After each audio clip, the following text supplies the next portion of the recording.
When has something you've always done just in case paid off? Story 1.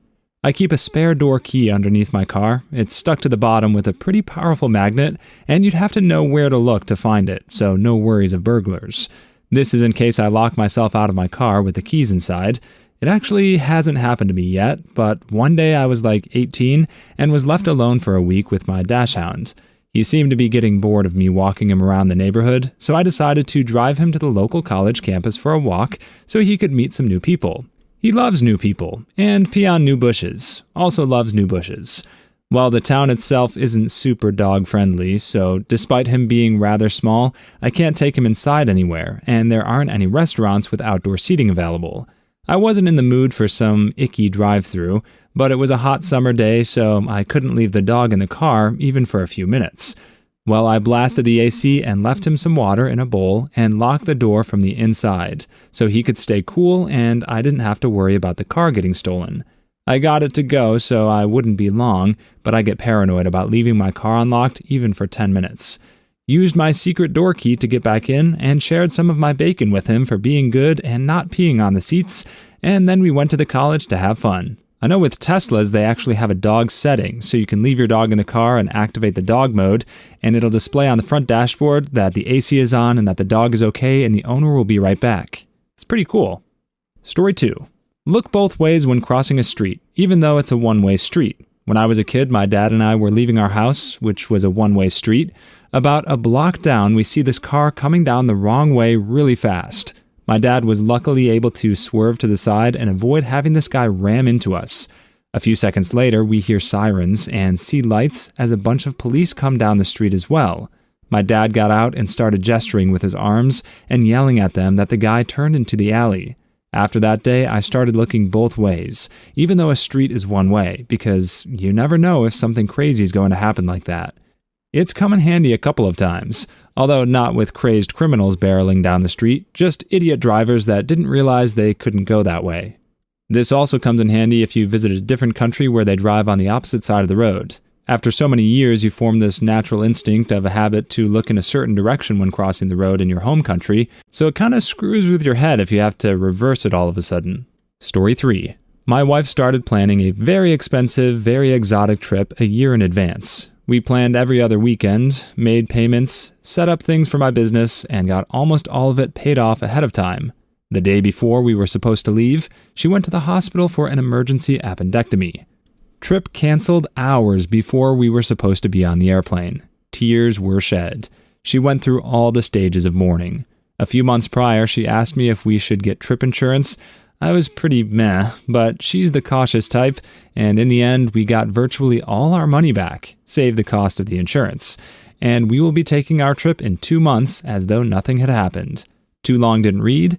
Wife got appendicitis the day before the hugely expensive trip, but had trip insurance to cover it.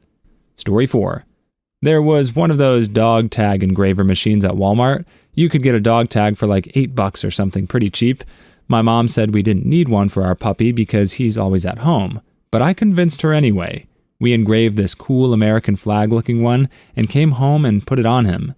Next week, he gets hit by a car, escaped from a friend's house we were visiting. Some passerby managed to pull him to the side of the road and called my mom's cell phone. He's a dachshund for size reference. We were at the Olive Garden, but she ran out and drove to where he was to pick him up. He was in the passenger seat, bleeding and non-stop crying, and was so sad to watch. Multiple surgeries and $8,000 later, he's doing fine. If we didn't get that dog tag, he wouldn't have been alive today. This was about 10 years ago. Story 5. When I purchased my very first car, I added on loan insurance. At first, all I heard it covered was death and disability, which sounded very unnecessary at the age of 20, but whatever, it was only a few bucks added on, so why not? Sometime later, I had unfortunately lost that job and went through my reserve before I found another job. I went to my bank, who had the loan through, and asked if there was any way to skip 1 month's payment on the car. It turned out that the loan insurance not only covered 6 months of my auto loan payment, except for interest, it also covered 6 months worth of my credit card that I had with the same company. Ever since, I also over-purchase, within reason, insurance, which came in handy for a later incident with my auto insurance. Always get insurance, just in case. Story 6. Took pictures of a job I did. The client was a butthole, and I was pretty sure he would try to mess me up. Later in the day, I got a call from my office asking about the job. Sure enough, the client called my boss and claimed that I did not do the job and had photo evidence. He was refusing to pay the bill. I responded that the client can go screw himself, then emailed my boss several of the before and after pictures I had discreetly taken. One in particular that had the client in shot checking on me. "Great job there," was my boss's response. Story 7. Several years ago, my 2008 Ford Ranger died and wouldn't start again. After I got it towed to the dealership, they confirmed that my engine was completely shot. "Don't I have a warranty?" I asked desperately. "Let's see. It looks like your warranty expired 8 days ago," the lady at the desk told me. "Oh, for Pete's sake. Wait, it looks like you did pay for the extended powertrain warranty when you bought it. I guess it's totally covered." "Oh, thank Christ." So evidently this guy listened when that guy popped out of the random hole in his floorboards and asked if he wanted to talk about his extended car warranty. Story 8. When I was a teenager, I used to keep a jar of gray poupon in my car, just in case someone... I can't get through that saying poupon. Okay, sorry, I could be mature for this. When I was a teenager, I used to keep a jar of gray poupon in my car, just in case someone pulled up next to me and asked for it. You know, like in the commercial. One day, someone did, and I blew their goddamn mind. Story 9. When you travel, bring one roll of toilet paper in the suitcase, just in case. Last holiday was at an apartment rented through Airbnb, and we did not have a car. We were dropped off by a taxi late in the afternoon, and there were no grocery stores anywhere nearby. I am team bidet, so I agree if you're going to travel anywhere that doesn't have a bidet to begin with, it's probably good to bring your own luxury toilet paper just so that you don't have to suffer too much. Story 10. Having a tow strap in my car. The $40 investment has probably saved me 10 times that in towing fees. When I slide off the road in the winter, I hook my car up and then stand on the side of the road with the other end in my hand. Turns out people with big trucks really like to show off how powerful their trucks are. Story 11. I always leave early to get to work because you never know about traffic. Almost all the time, it just means that I get to work early. However, a few times, traffic or road construction has slowed me down, but in all the years I've ever worked there, I've never been late. Cutting it close, yes, but never have I been late. Story 12. I always bring a bottle of water. I have panic disorder, and I like to have water on me to make me feel better in case I have a dry mouth, coughing fit, or some other symptom of a panic attack, and at the time, I was really afraid of getting stuck in a bad elevator in my building. I got stuck for 1 hour that day with my 2-month-old son. I brought my water just in case, thankfully, and my phone. Firefighters had to rescue me as the elevator company took too long to arrive. Gosh dang it, Otis, hurry up. Story 13. When my kids were little, they would set out cookies for Santa. One year, when taking the bite out of the cookie, I shifted it over and created a slightly larger bite. My wife said, "Do you really think he'll check?" I told her it wouldn't surprise me. He's always been legitimately brilliant. The next morning, the kids were up and they noticed the half-eaten cookie. My son handed me something to eat a while later and snatched it back out of my hands. He walked over and picked up the Santa cookies and lined them up. The dental impression was not a match, and Santa lived on another year. Story 14. Anytime I get out of my car, no matter how sure I am that I have my keys, I still stand there with the door open for at least 5 seconds. This weird habit started after being a young college student with no money and locking my keys in the car multiple times. One time even with the car running. Haven't done it since. I will sit there, feel my keys even, and still give it a few seconds before shutting the door. Story 15. I always push and pull on a door after locking it. Lucky me, a few weeks ago I did this and the door swung wide open. Door frame gave away where the bolt went, so I went back inside, locked the deadbolt, went out the other door, and then made a request to have it fixed. Had I not been testing, my door would have been left unlocked. And thanks to our uneven ground, the door swings open by itself. So it would have made its way open and stayed open while I was out for 12 hours. Story 16. Before I start traveling on my motorcycle, I make sure my pockets are zipped and the top box shut 7 times, and then extra at the stoplight or along straight. 2 times I've noticed I haven't done my helmet strap through vigorous checking. Haven't crashed, but if I did, I'd probably not be a virgin due to how screwed I'd have been. Regardless of the motorcycle, this is just generally good advice to always zip up your pockets because you don't want to lose any of your tater tots. Story 17.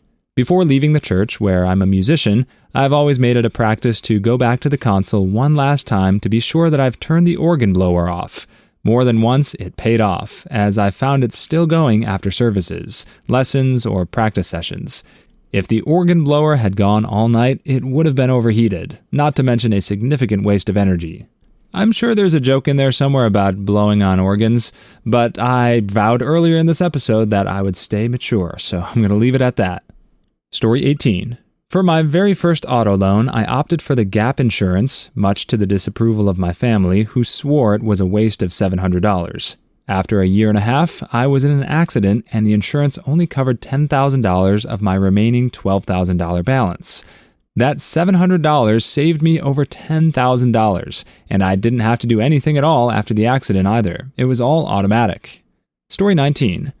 I always get one bus earlier than I need because then if it's late or doesn't show, you're still okay. One day I got to work to find my colleagues panicking because my dad had called. He couldn't get a hold of me. Off button on my phone had been caught, and was worried because he'd seen that a bus on my route at about the time I'd be traveling had been smashed into by a lorry at the crossroads. If I got the bus I needed, I would have been on it. As it was, I was already in the city by the time the accident happened, and was calmly having a coffee as chaos was developing around me. Story 20.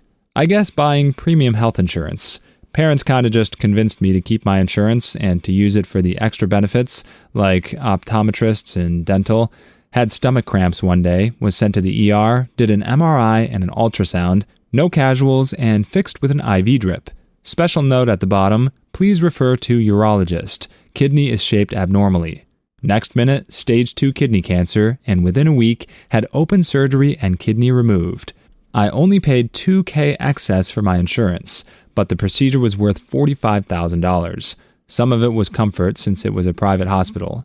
Private room, personal attending nurse 24/7, 5-course meals that I didn't eat at all, discovered the joys of Jell-O, and rehab. I was only 24 years old. Story 21. Taking toilet paper on holiday. My grandma used to squash 2 under her mattress and pack them in her suitcase just in case. People always think I'm a weirdo and say, but hotels have toilet paper. I can't even tell you how many times I've had to call on that emergency toilet paper. The shameful phone call to the front desk to request more toilet paper in an emergency, or even better, a plunger. Story 22. I always kick my shoes before I put them on, to scare out any critters that might be inside. Pretty unusual habit for my area. One morning I kicked my work shoe and a $50 monster that looks like it could have been the spider that ate Frodo came running out of my shoe. I cringed thinking about what that unexpected, pokey, squishy, wiggly crunch would have felt like beneath my socked foot. This also reminds me a bit of the scene from Spirited Away where she kicks the toes of her shoes and all the soot sprites skitter about. Story 23. I have to approve certain things at work. There's a rule that you can set to forward your approvals to someone, which you set when you're on vacation. For 8 years, I've always set the rule to forward them for a day longer than I was going to be on vacation, just in case something happened. You can take this off as soon as you get back. 2 times this year, my flights were canceled coming home, and I couldn't get out until the next day, and it saved me and my employees a great pain in the butt. Story 24. When I lived in Tennessee, I always used to park maybe 100 yards or so further away from my workplace in a different lot so I could be on high ground. The normal parking lot was really close to a creek that swelled and got really turbulent every time it rained. My coworkers said I was paranoid, worrying about flooding. One day we had a big storm and the lot flooded. 2 of my coworkers' cars were destroyed. The cars were half submerged. Story 25. I lived abroad in London several years ago. I brought several of my own toiletries because I didn't want to pay for new ones when mine were perfectly acceptable. Plus, I have a lot of skin allergies and need certain products. I brought my own toothpaste, and the dentist, whom I went to 3 times while there, I ended up having a lot of dental issues come up, said I was smart for bringing American toothpaste because it had more fluoride in it than British toothpaste. I also lived in Israel a few years ago and brought an entire suitcase of toiletries. I did not have to buy a single toiletry the entire 10 months of living there. I don't know enough Hebrew to read the products, so having my own stuff helped me due to my lack of the language. Plus, this was a good way to make friends. I was known as the mom of my group since I had everything anyone could ever need. Ah, so it's the lack of fluoride that gives the Brits their wonky teeth. Story 26. Honk before I reverse a vehicle. At least once, a kid has run away from the back of my car. On my work software, there's a tiny little field where I can put in about 50 characters worth of notes before I finish an application on a client account. Hardly anyone ever uses it, and I cannot fathom why. I've noted receipt numbers, major purchase orders, cost agreements, all kinds of stuff, and it has saved my butt. Every now and then, a new person takes over an existing account, and they audit it. Without fail, I will get them at my office demanding to know why certain transactions or payments were made. The notes back me up every single time. One lady wanted me to personally reimburse her for nearly $30,000 worth of camera equipment. Checked the notes, found original purchase order. It was her dang signature on the receipt. Suck it. Story 27. Keeping a baseball bat next to the bed. Figured it was overkill and would probably never need it. Then a guy broke into our house while we were sleeping a few months ago and arrived at our bedroom door before he realized someone was home. I've never been so glad to have a weapon on me. Story 28. I live in Manhattan, New York, and have for most of my 35 years. I'm a tiny little Italian girl and rely heavily on public transportation. Subways and buses, all hours of the day and night. I put all my cash in my bra at all times. I figure if they try to mug me, I'd always have my money. Well, it happened once, middle of a weekday rush hour on the subway. Rarely happens, and it was a day I had a lot on me. I was able to replace everything and did not get hurt as I didn't try and fight giving up my purse, as I knew I had all my cash on me. Best habit ever. Story 29. Keep my copy of my apartment lease. I've been in the same apartment complex for 4 years, and I've signed a 1-year lease every year. Every freaking 6 months after I sign a new lease, I get a letter telling me my 6-month lease is up and they will be raising my rent. Every time I tell them I signed a 1-year agreement, they ask me if I have a copy of my lease. I'd move from this poorly managed complex, but the location is great. Story 30. I always lock my car with the fob key and listen for the beep. The one time I didn't listen for it was in a Six Flags parking lot. I went through the whole day with friends, had a blast, and came back to my car to find out that I left my door open. My car had also gotten robbed of about $400 worth of items.